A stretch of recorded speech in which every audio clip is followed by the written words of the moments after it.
사도신경으로 우리의 신앙을 고백하심으로 7월 10일 새벽 예배를 시작하겠습니다. 나는 전능하신 아버지 하나님 천지의 창조주를 믿습니다.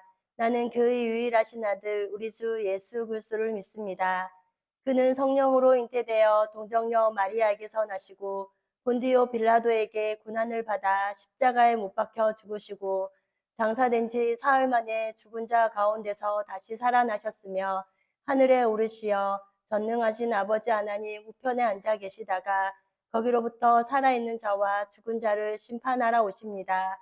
나는 성령을 믿으며 거룩한 공교회와 성도의 교제와 죄를 용서받는 것과 몸의 부활과 영생을 믿습니다. 아멘. 다 함께 찬송가 200장을 찬송하시겠습니다.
오늘 우리 공동체의 말씀 묵상 본문은 요한계시록 16장입니다.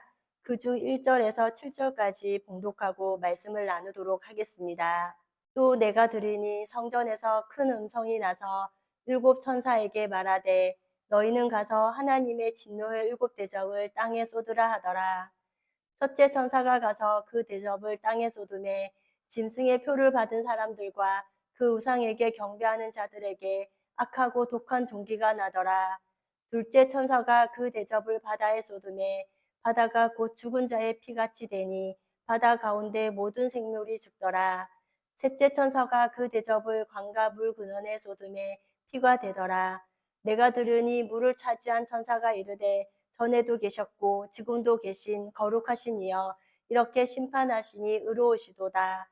그들이 성도들과 선지자들의 피를 흘렸으므로 그들에게 피를 마시게 하신 것이 합당하나이다 하더라.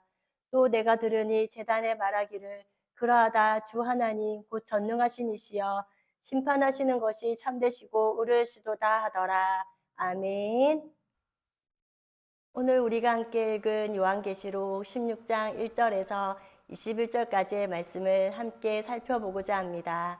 하나님은 사랑의 하나님이십니다. 그러나 사랑의 하나님이시지만 분명히 성경에는 심판에 대해서도 말씀해 놓으셨습니다. 사람들은 심판을 좋아하지 않습니다. 그러나 성경에는 반드시 심판이 있다라고 말씀하십니다. 특히 하나님을 대적하는 자들에게는 심판이 기다리고 있습니다.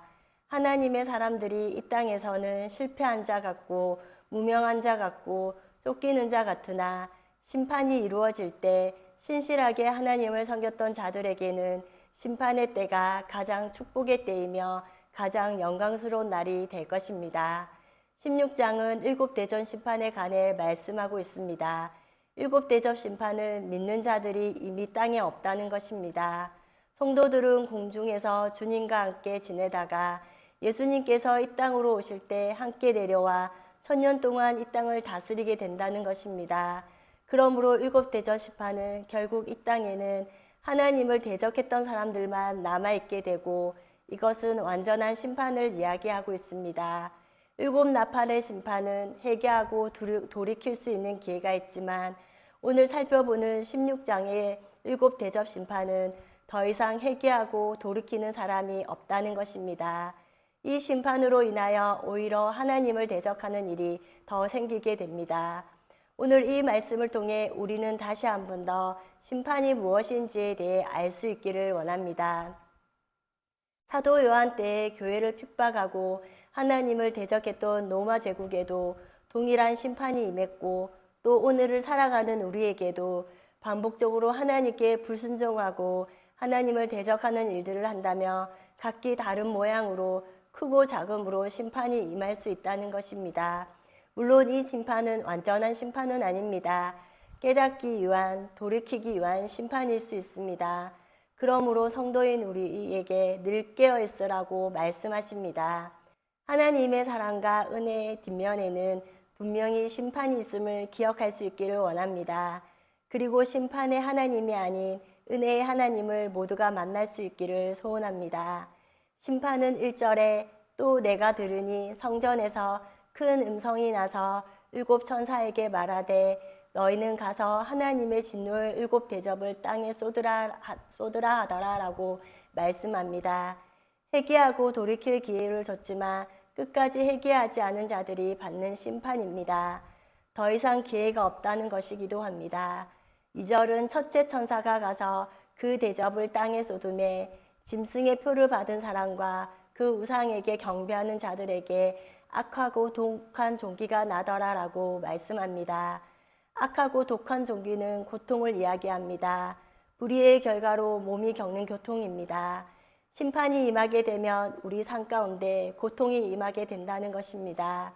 이것은 하나님께서 세우신 질서를 인간이 깨므로 축복이 저주로 임하는 것을 보게 됩니다. 이런 고통이 임하는 사람들은 짐승의 표를 받고 하나님을 대적한 사람에게 따르는 심판의 결과입니다. 3절은 둘째 천사가 그 대접을 바다에 쏟음에 바다가 곧 죽은 자의 피같이 되니 바다 가운데 모든 생물이 죽더라 라고 합니다. 이것은 자원의 결핍입니다. 하나님의 심판은 결핍으로 나타납니다. 우리 하나님이 계신 곳은 항상 풍성함입니다. 그러나 하나님의 질서를 따르지 않고 하나님을 대적하게 되면 이렇게 결핍을 경험하게 됩니다. 4절은 강과 물이 피로 변한다는 것입니다. 생태계가 파괴되고 궁극적으로 재해의 결과로 찾아온 죽음을 이야기합니다. 5절에서 7절까지는 하나님의 심판은 참되고 의로우시다는 것이며 합당하다는 것입니다. 모든 사람은 결국 하나님 앞에 서게 됩니다. 하나님은 공의로우신 분이시기에 누구도 억울하게 하실 수 없습니다. 그렇기에 심판은 합당하다는 것입니다. 8절과 9절은 태양이 갑자기 뜨겁게 되어 불로 사람들을 태운다고 합니다. 태양이 없으면 아무것도 할 수 없습니다. 그리고 생명이 존재할 수 없다는 것입니다. 그런데 이 태양이 변하여 불로 사람을 태운다고 합니다. 이것은 가장 축복이 변하여 저주가 된 것입니다. 심판이라는 것이 이렇다는 것을 말하고 있습니다. 죄로 인하여 사막에 들어오게 된 것입니다. 그리고 죄는 축복이 변하여 저주가 되었습니다. 이것이 죄에 대한 심판인 것입니다. 그런데 이런 엄청난 심판을 만나더라도 회개하지 않고 오히려 더 하나님을 비방한다고 합니다. 스스로 선택할 수 있는 회개의 시간이 이미 지나가 버렸기에 앞서 말한 것과 같이 7나팔 심판 때까지는 돌이킬 수 있었지만 이제 돌이킬 수 없는 시간이 왔습니다. 여호와께서 그 마음을 완악하게 하심으로, 즉 회개할 수 있는 능력을 상실한 이들은 엄청난 심판이 있는데도 계속해서 하나님을 대들면서 하나님을 대적하게 됩니다. 10절과 11절은 또 5천사가 그 대접을 짐승의 왕자에 쏟으니 그 나라가 곧 어두워지며 사람들이 아파서 자기 혀를 깨물고 아픈 것과 종기로 말미암아 하늘의 하나님을 비방하고 그들의 행위를 회개하지 아니하더라라고 말씀합니다. 어두움과 고통입니다. 이것은 영적인 어두움을 말합니다. 마음에는 기쁨이 사라지고 두려움, 우울, 분노, 낙심 등으로 가득 차게 됩니다. 너무 고통스러워서 스스로 목숨을 끊기도 한다고 합니다. 그 다음 12절과 16절까지는 하나님을 대적하는 큰 전쟁인 아마겟돈 전쟁을 이야기합니다. 이 전쟁의 본질은 귀신의 영이 역사한다는 것입니다. 17절에서 21절은 완전한 몰락과 멸망입니다. 끝까지 회개하지 않으면 악한 영이 역사한다는 것입니다. 이것을 통해 완전한 멸망에 들어가게 됩니다. 아무것도 남기지 못하고 완전한 멸망에 따르는 것은 죄의 결과입니다. 더 이상 기회가 주어지지 않는 마지막 심판입니다. 끝으로 다 함께 고린도후서 6장 2절 말씀을 보겠습니다. 이르시되 내가 은혜를 베풀 때에 너에게 듣고 구원의 날에 너를 도왔다 하셨으니 보라 지금은 은혜 받을 만한 때요 보라 지금은 구원의 날이로다. 아멘. 오늘 지금 이 순간이 은혜의 때이고 구원의 날인 줄 믿습니다. 이 사실이 너무나도 감사한 것 같습니다. 그리고 지금은 복음을 전할 수 있는 때이기에 더 이상 안 될 때가 오기 전에 돌이킬 수 있도록 전해야 할 것입니다. 은혜의 때에 은혜의 하나님을 놓치면 심판의 하나님을 만나야 합니다. 그렇기에 지금 이 때를 놓치지 않고 또한 구원의 복음을 전하는 증인된 삶을 살아가는 우리 코노스톤 형제 자매님과 제가 되기를 소망합니다. 그리고 믿음으로 구원을 베풀어 주신 하나님을 기뻐하며 우리의 믿음을 더욱 굳건하게 세워감으로 오늘도 주님 한 분만으로 충분함을 고백하며 살아가는 신실한 하나님의 백성들이 되기를 기도합니다. 다 함께 찬송가 515장을 찬양하시겠습니다.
우리 구주 그의 심판하시는 날 곧 가까이 임하는데 믿는 자여 이할고.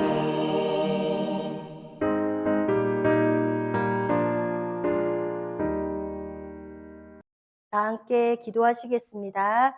사랑의 하나님, 오늘도 새로운 한 날을 허락해 주시고 예배로 하루를 시작해 하시는 은혜를 감사드립니다. 오늘 요한계시록 16장 말씀을 통해 하나님을 대적한 사람들에게 기다리고 있는 심판이 무엇인지에 대해 알게 해주셔서 감사합니다. 은혜의 날에 예수 그리스도를 믿음으로 말미암아 심판에 속하지 않는 자가 된 것을 기뻐하며 날마다 강야와 같은 인생길에 예수님만을 굳게 붙들고 승리하는 삶이 되게 하옵소서. 또한 우리에게 회개해야 할 죄가 있다면 성령께서 깨닫게 해주셔서 회개하고 돌이킬 수 있기를 원합니다. 그리고 구원의 문이 열려 있을 때에 십자가와 부활 그리고 재림의 복음을 전하는 증인으로 살게 하옵소서. 이 시간 간절히 기도하는 것은 저희들이 전하는 복음을 통해 믿지 않는 영혼이 주님께 돌아오는 생명의 역사가 있게 하옵소서. 지난 주일 예수께서 부활하신 성읍이라는 제목으로 말씀을 듣게 하시니 감사합니다. 예루살렘에서 하나님의 아들이신 예수님이 죽으시고 3일 만에 부활하신 것을 믿는 공동체가 교회임을 깨닫게 해주시고 예수님이 부활하신 것처럼 우리도 부활할 것을 기대하며 살아갈 수 있게 하시는 애를 감사합니다. 그러므로 하나님의 눈과 마음이 있는 예루살렘을 사랑하고 평강을 위해 늘 기도하게 하옵소서. 오늘도 십자가의 사랑과 은혜 안에 더 큰 은혜를 누리며 살아가는 하루가 되기를 기도하며 우리를 죄에서 구원하여 주신 예수님의 이름으로 기도드립니다. 아멘. 이 시간 합심으로 기도할 제목을 나눕니다. 나의 가족, 부모님, 배우자, 자녀의 구원과 흔들리지 않는 믿음을 위해 자신의 믿음과 성령 충만함과 능력 있는 삶, 경건한 삶을 살도록 그리고 지난 주일 들었던 말씀을 기억하며 교회를 이끌어 가시는 사랑하는 담임 목사님과 사역자들을 위해 소그룹 원들을 위하여 매주일 화요일마다 있는 사사기 성경 공부와 매주일 목요일마다 진행되는 여호수아 목회자 세미나 가운데 악한 마귀 틈타지 않게 하시고 말씀을 배우며 깨닫는 기쁨이 충만한 시간이 되도록 그리고 각자 가지고 계신 기도의 제목을 놓고 기도하시기를 바라며 오늘도 주 안에서 승리하십시오.